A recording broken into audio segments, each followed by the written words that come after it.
Hey, everybody. It is October 31st, Halloween on the Mo News podcast. I'm Mush.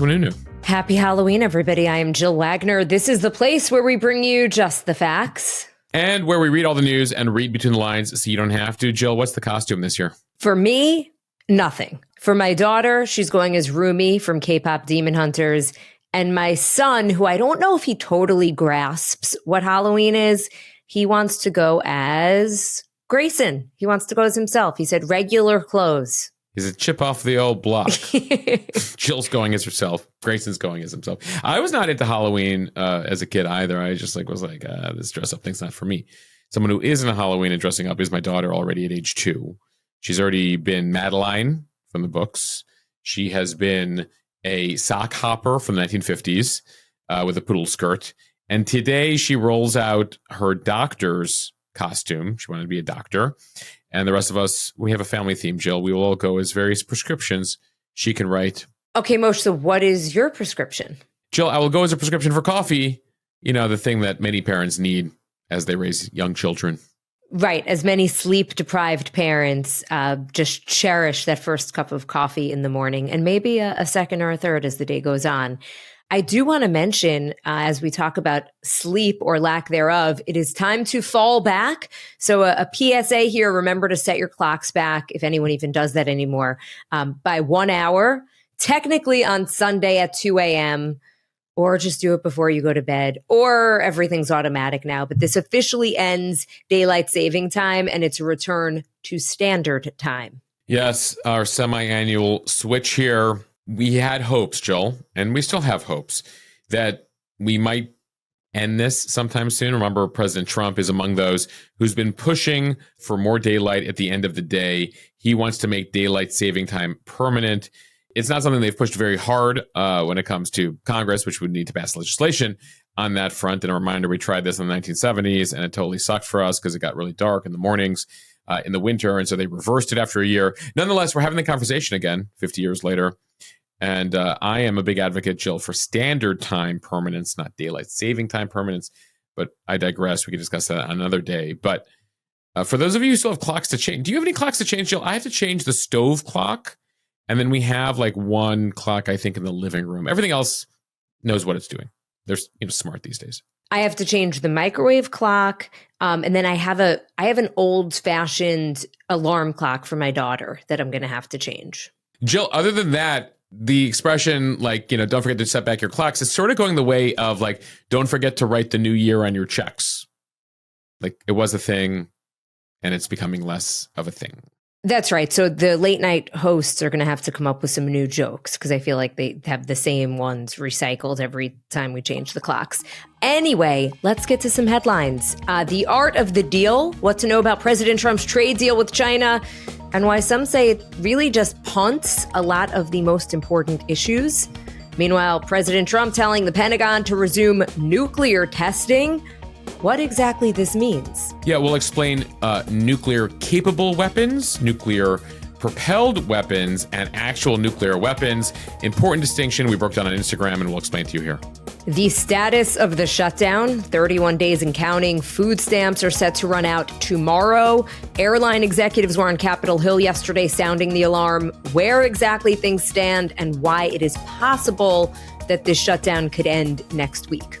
In Illinois, the governor asking the Trump administration to pause ICE raids for Halloween.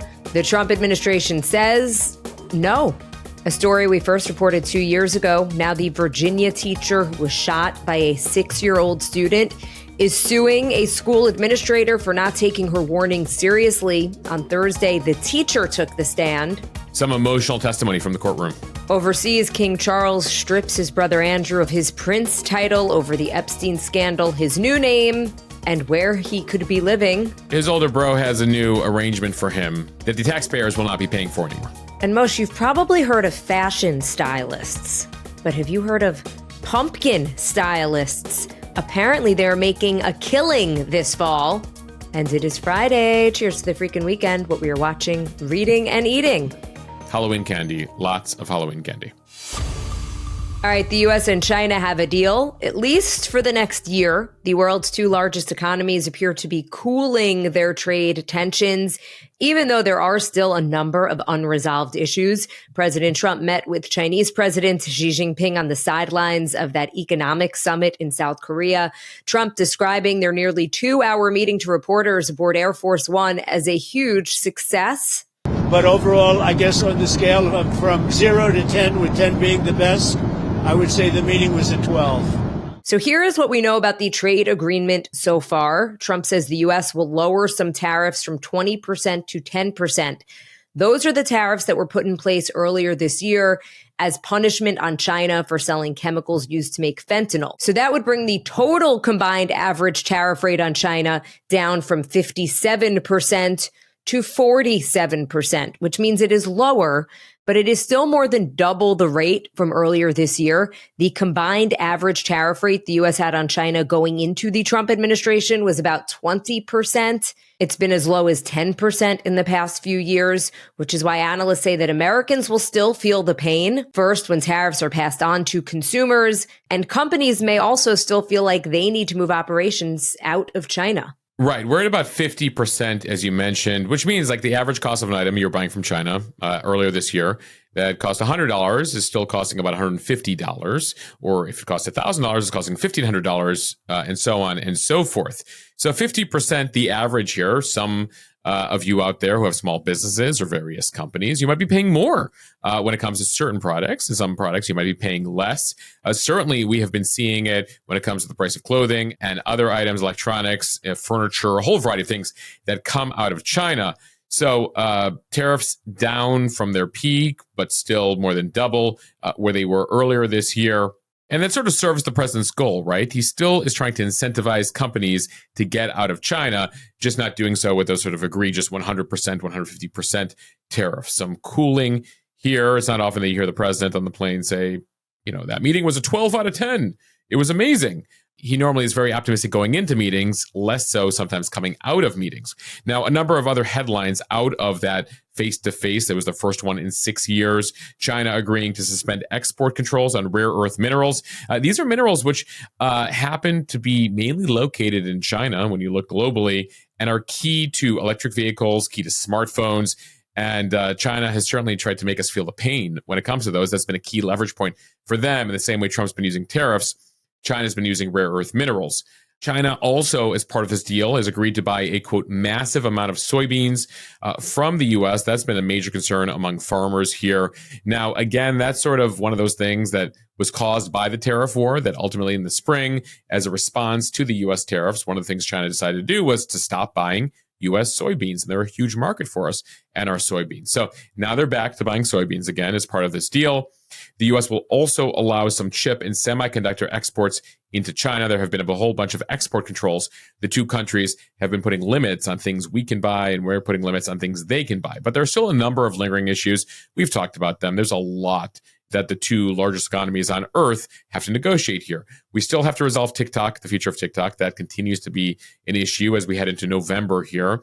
Remember, the deal was supposed to be done by January. There's also the big issue of the fact that China still supports Putin and the Russian economy by buying their oil. It does not appear that much was discussed there yesterday. And the all-important issue of Taiwan, which China sees as a part of their country, has threatened to invade them or take them over. And of course, the U.S. has supported for years a democratic Taiwan. It's sort of a unique arrangement, but nonetheless, that did not appear to come up yesterday. We featured a bit of the analysis from Bloomberg News, which has been closely following this because people who subscribe to Bloomberg are all in finance and very closely been watching the negotiations here. And the analysis from Bloomberg News is that the deal will stabilize relations, but not necessarily resolve the fundamental differences the two countries have. So basically, it's just buying more time for both China and the U.S. to decouple from the other. They want to be less dependent on us. We want to be less dependent on them. Moshe, conscious uncoupling, if you will. Yes, Gwyneth Paltrow coined it, and now China and the U.S. are following through with it. Who is it? It was Chris Martin and Gwyneth Paltrow. Yes. And the U.S. and China are following in that long tradition. a conscious uncoupling happening between the countries, but a reminder that the U.S. is the largest consumer market in the world. We buy a lot of stuff. They make a lot of stuff. So they ultimately really need us because there's only, so many countries out there and consumers out there who can buy the amount of stuff that we can buy here in America. And that's why President Trump, among other things, believes we have leverage here with the Chinese as these talks continue. But it also makes clear here how much stronger China has gotten.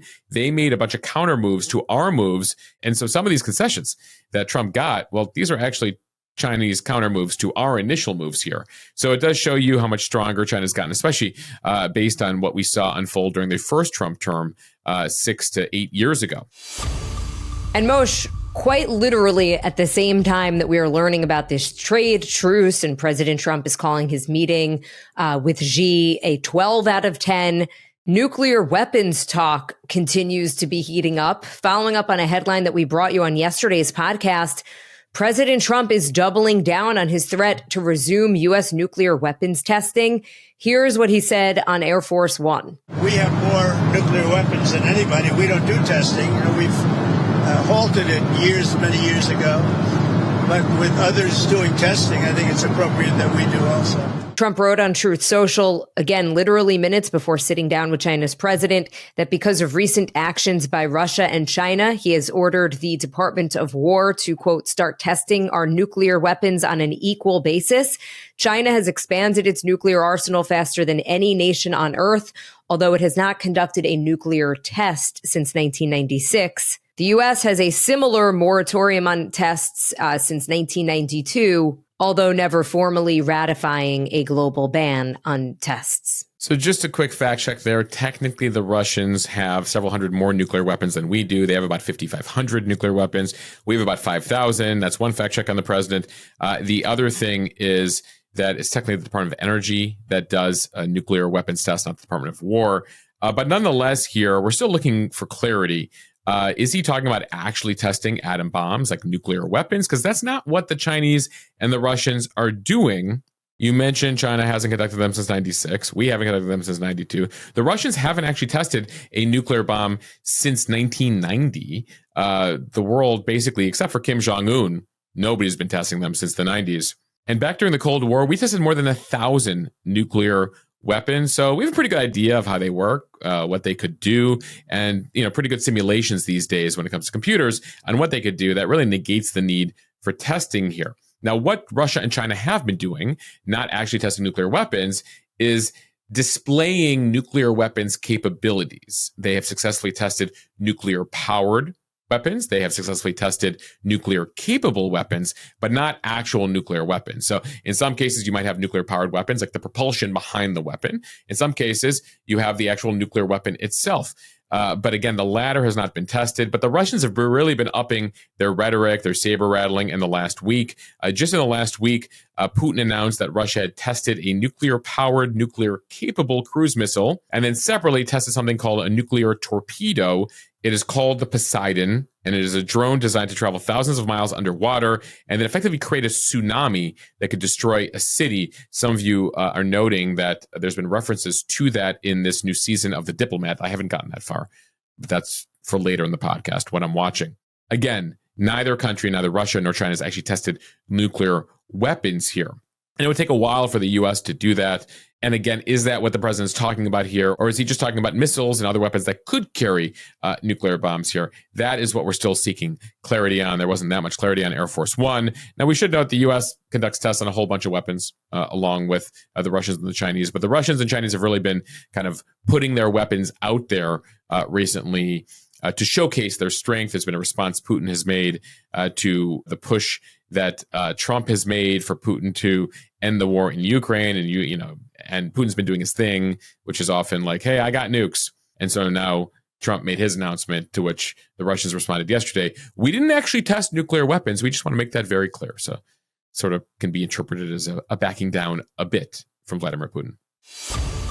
Okay, we are now on day 31 of the government shutdown. The Senate is adjourned until Monday. So that means that the government will be shut down until at least its 34th day, which would match the longest shutdown in history back in 2018 and 2019.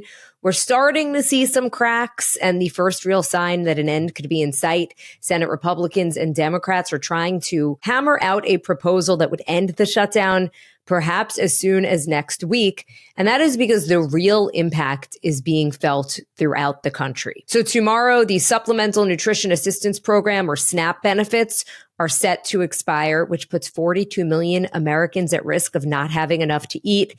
It is the first time this funding wouldn't be there in about 60 years. Again, nearly 42 million Americans receive food stamps. The program costs about $8.5 billion to $9 billion a month. There is a contingency fund. It now has about $5.3 billion in it. A group of Democratic attorneys general and governors are suing the Trump administration, trying to force it to tap into that money. On Thursday, a federal judge in Boston indicated that she will intervene. The district judge, Indira Talwani, said at a hearing, quote, "Right now, Congress has put money in an emergency fund for an emergency, and it is hard for me to understand how this is not an emergency when there is no money and a lot of people are needing their SNAP benefits." We're awaiting a final ruling from the judge on SNAP benefits. But of course, with appeals, it's still not clear that many recipients will be able to receive their money as of this weekend. Now to the politics of all of this. There are apparently some centrist Democrats who have been arguing behind the scenes that the party's been successful in highlighting healthcare costs, and now it's time to end the stalemate, given that this is now going to start to really hurt a number of Americans here. So you mentioned SNAP here. There's also more than 100 Head Start early childhood education programs that are supposed to receive their next federal grant this Saturday. Without the money, some of those will close. There's also the Essential Air Service. That's a Transportation Department program that subsidizes commercial flights to small airports. That funding is only assured through Sunday.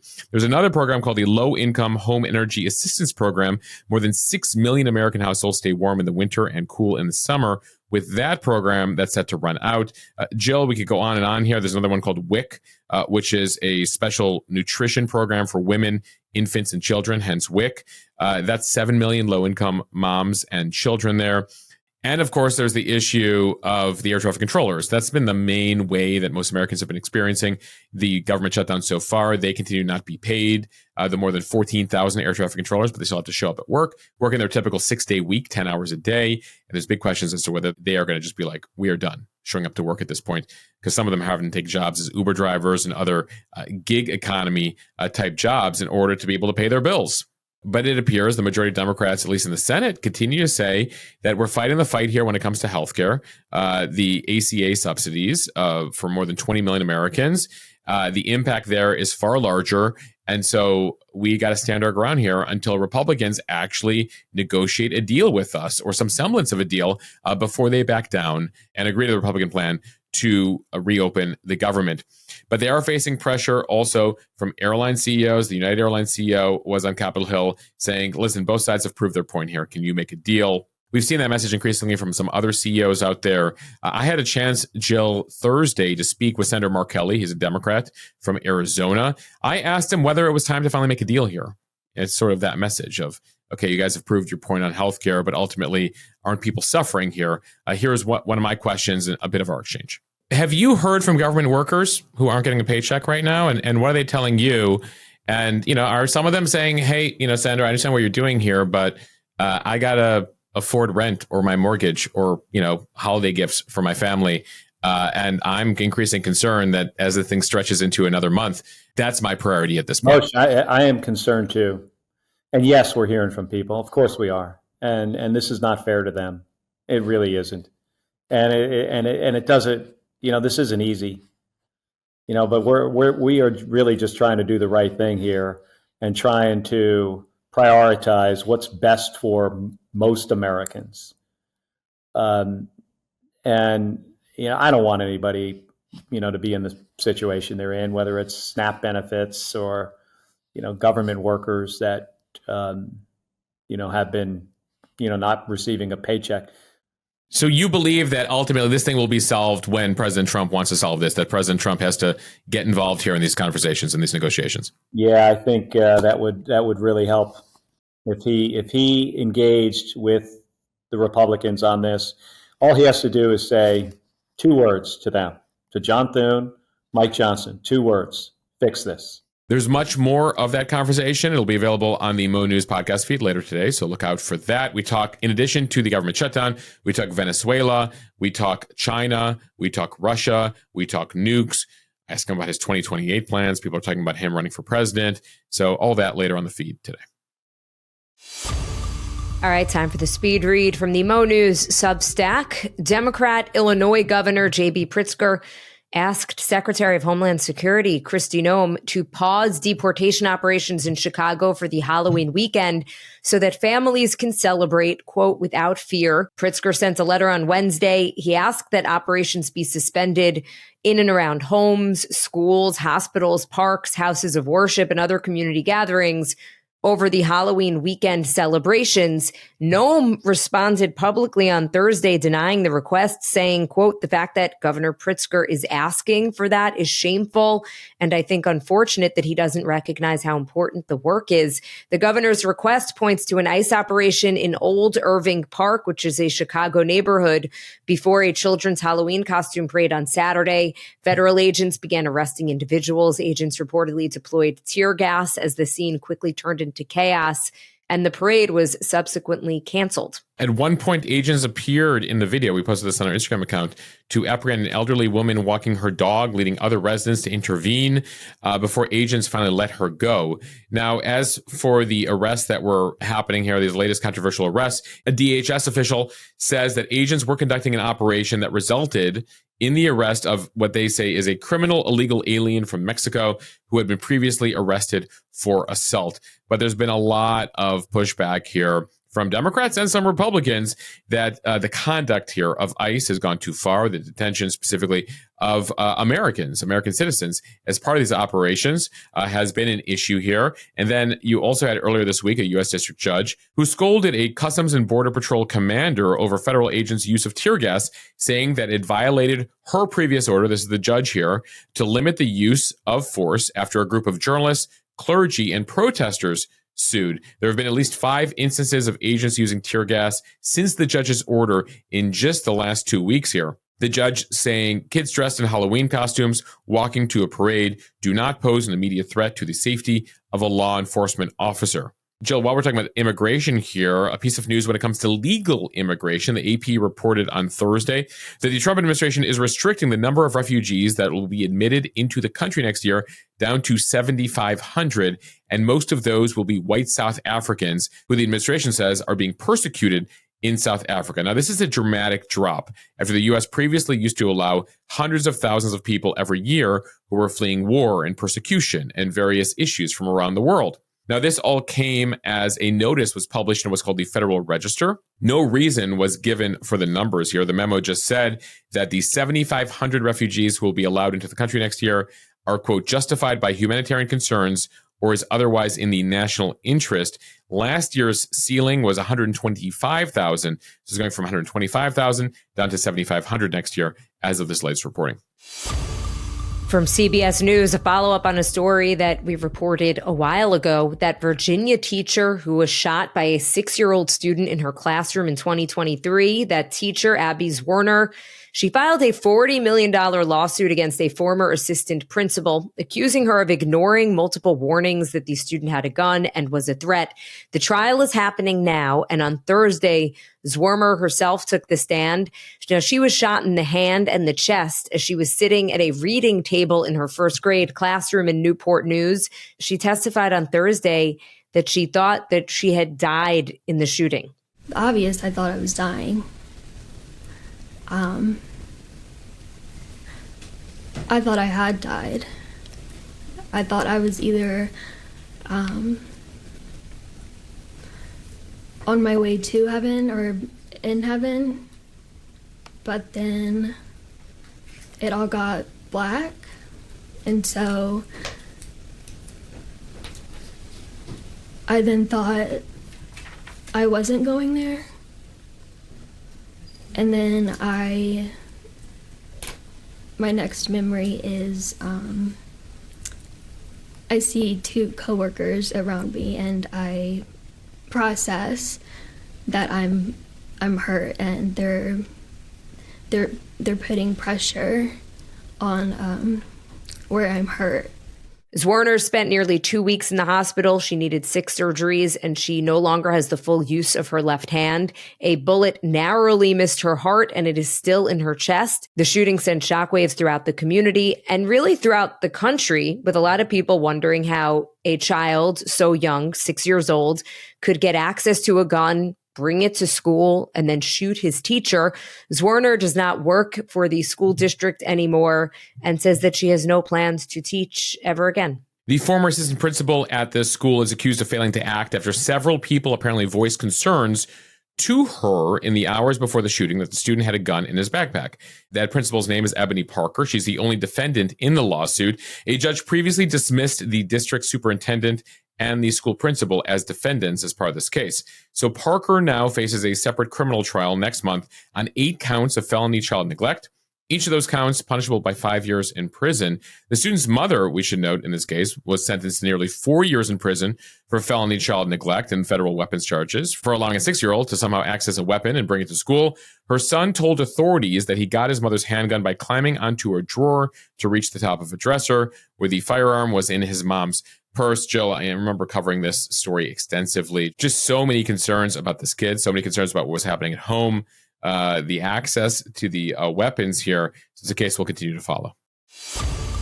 Now to a story out of the UK from the Washington Post. King Charles is stripping his younger brother Andrew of his prince title and making him move from his accommodation at the palace's Royal Lodge mansion, actions that the palace said were deemed necessary. So this is the latest setback for Andrew as the scandal over his ties to the convicted sex offender Jeffrey Epstein continues to cast a long shadow. Buckingham Palace said in a statement on Thursday, quote, His Majesty has today initiated a formal process to remove the style, titles, and honors of Prince Andrew. Prince Andrew will now be known as Andrew Mountbatten Windsor. Still sounds pretty royal. Yeah, I mean, Mountbatten. Windsor.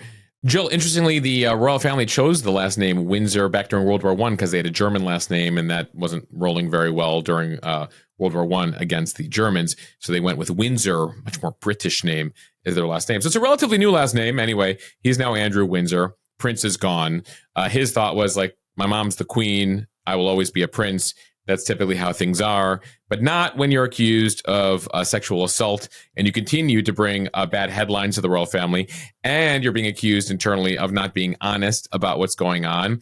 You know, he's done multiple interviews with various assertions, some of which have not turned out to be true, including, I cut ties with Jeffrey Epstein in X year, and then various emails and correspondence came out that showed he was lying about that, among other things. And really what has brought this to sort of the next level is this new book out by Virginia Giuffre. She's one of the Jeffrey Epstein victims who's accused Andrew, among others, of sexual assault. So her new book is out. Sadly, she died recently by suicide, but it's a posthumous memoir that was published with a whole number of allegations there. And recently we reported that Andrew had said, I won't use any of my titles anymore, but I'm keeping Prince.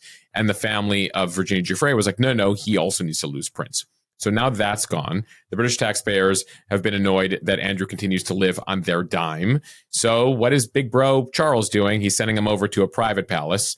So the king is now, dealing with ensuring his brother has a place to live. Incidentally, Jill, fun fact, Sarah Ferguson, Prince Andrew's ex-wife, used to also live at the Royal Lodge. She's also been booted from the Royal Lodge, but she's going to figure out another place to live.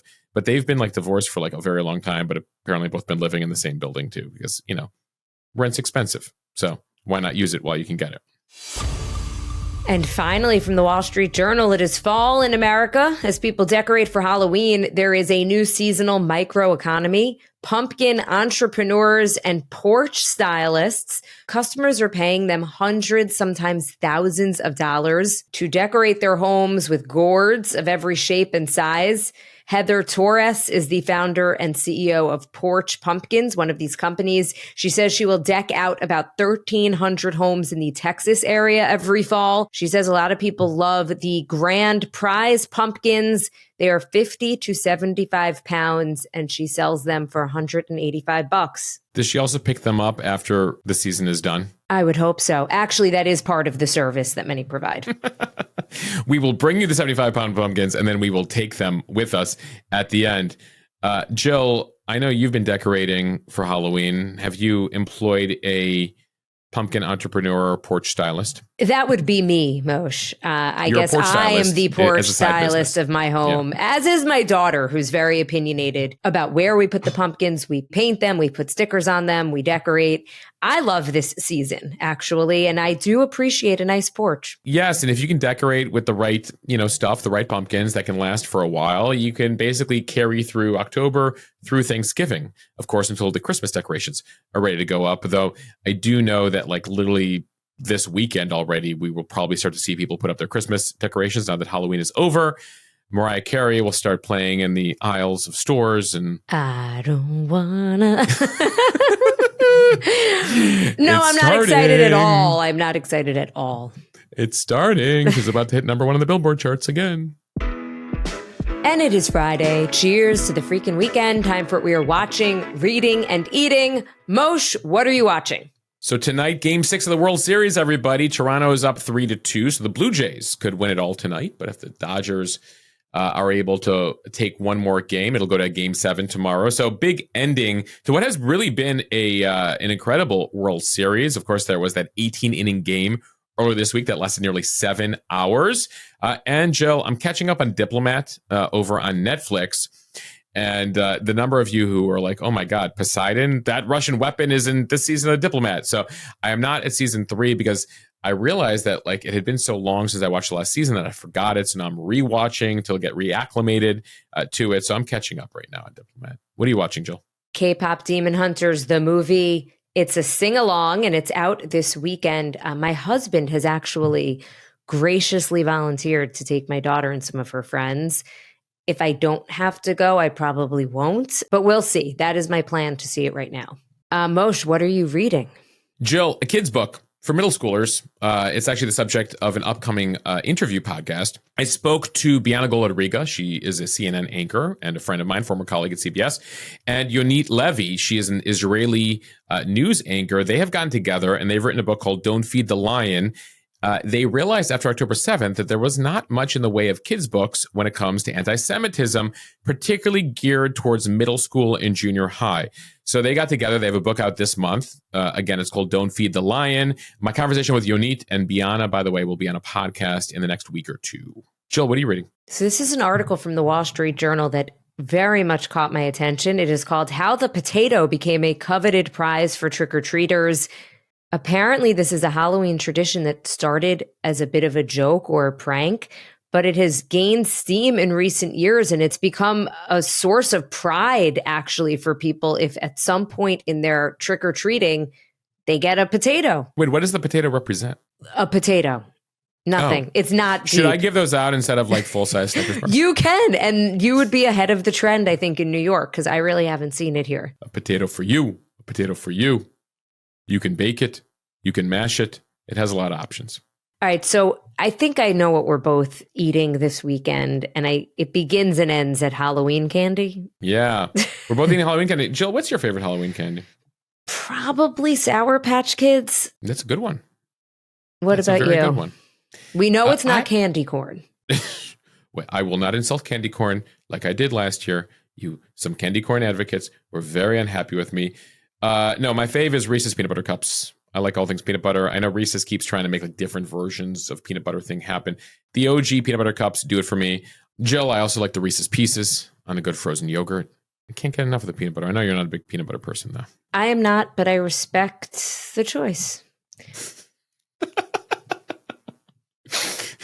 Respect the choice. That is the nicest way to describe something you might disagree with. I thought that's better than, all right, we'll agree to disagree, which is a line I sometimes use, but I think I'm going to retire it.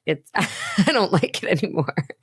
All right, everyone. Happy Halloween. Enjoy a spooky and celebratory day. Thank you for listening to the Mo News Podcast. If you like what you hear, please share this with your friends. It will help us grow. Follow us, subscribe so you don't miss an episode, and review us in the App Store. And join us on the premium feed this weekend. That's where we do news all weekend long. It's a way to support us, support independent media, support Jill, support me, support our Halloween candy habit. So we don't have to feed people potatoes. We can feed them proper candy. It also gives you access to our premium podcast. I have the weekly Ask Mo Anything podcast. That's out every Saturday. You get early interview editions, exclusive editions, get access to our Slack channel, you get access to our Mo News web app, which now gives you access to all of our Instagram content 7 days a week in real time on the Mo News web app. You don't even have to log into Instagram anymore. That's one of our, I think, my new favorite premium perk. Check it out over at mo.news/premium. You can start with a 30-day free trial. See if you like it. 99% of you do and stick around. Okay, everyone. Bye. This is Leah. Thank you for listening from Morning Pocket with Mom and Dia.